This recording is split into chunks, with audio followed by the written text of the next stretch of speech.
So maybe the best thing that we can do is share a sample report of what the GI map test can look like, and then review it together to show Okay. us. Okay, so let me share that report. Okay, so here is a sample report of the GI map test. And as you can see on the first page, it reviews or it screens for different types of pathogens, whether it's bacterial or parasitic or viral pathogens that should not normally be found in the gut. So things like E. coli, Salmonella, we know these don't belong in the gut, and these could be lingering around in your system and causing inflammation. So it screens for that. It also screens for the normal bacteria that's usually found in your gut. So this is where we're going to see some imbalances that might occur. We have some normal bacteria, Bifidobacterium here, as well as Lactobacillus, that are on the lower end of the range, we can see here. And this is when we can really target that by providing, the person specific, probiotic strains to get this level up higher. There Hmm. are certain other bacteria that you'll see here in the sample report that are on the high end of the range. So you'll see the arrow being pointed in the red, the Hmm. right-hand side. And those are levels that, maybe had an opportunity to overgrow and is now creating inflammation.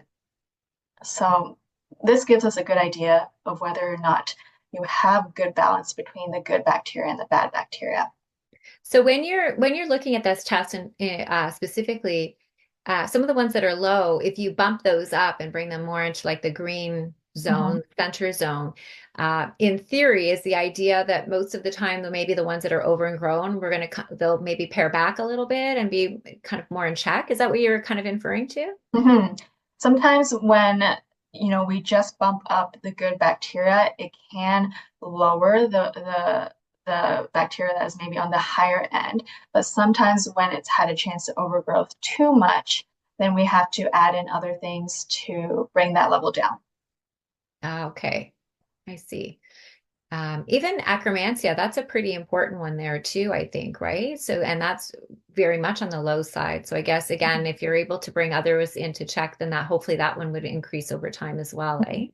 Yeah, unfortunately, this we don't have any probiotic strains available in supplements to support Akkermansia, so we have to look into other ways to support this strain here. Hmm. Yeah. Okay, so moving down, we're getting more specific in terms of the bad bacteria that may have overgrown in this sample. So these are the bacteria that is creating inflammation in the gut, and we can see that certain ones like Pseudomonas is high, Staphylococcus is Hmm. high as well. This person has other bacteria on the high end. Um, a lot of these is related to autoimmune processes as well as inflammatory processes. So there's a lot to address here in this sample to bring these levels down. Is it common to see that a lot of people will have a good amount of dysfunction there, or or do you find that there's delayed maybe response with symptoms? Like somebody might not be, they might function okay, but they don't feel great.